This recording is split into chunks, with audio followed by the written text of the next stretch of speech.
முனைவர் கிரிஜா வைத்தியநாதர்கள் தகுதி வாய்ந்த அனுபவம் மிக்க ஒரு சிறந்த IAS அதிகாரி ஆவார். அவரோடு நான் பல நிலைகளிலே பணியாற்றி இருக்கிறேன். அவர் இந்த பதவிக்கு நல்ல அவருடைய சீனியாரிட்டியை பொறுத்தவரையிலும் மிக மூத்த தமிழ்நாட்டின் பட்டியலிலே 2வது நிலையிலே இருக்கிறவர்.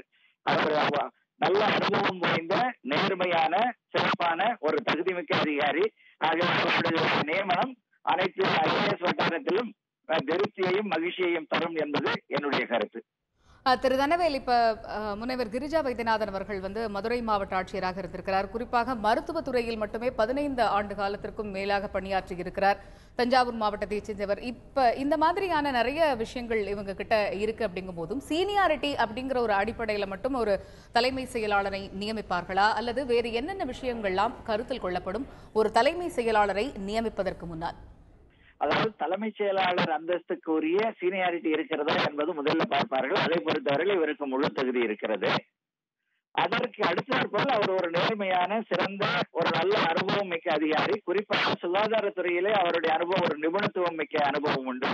நில நிர்வாகம் வருவாய் நிர்வாகத்திலும் அவருக்கு போதிய அனுபவம் உண்டு. ஆகவே ஒரு அறிவாற்றல் மிக்க மிகச்சிறந்த ஒரு நேர்மையான அதிகாரி தமிழகத்திற்கு தலைமைச் செயலாளராக நியமிக்கப்பட்டிருப்பது நம் அனைவருக்கும் மகிழ்ச்சியை தருகிறது. இவருடைய நியமனத்தை பொறுத்தவரையில் அனைவருமே பாராட்டுவார்கள்.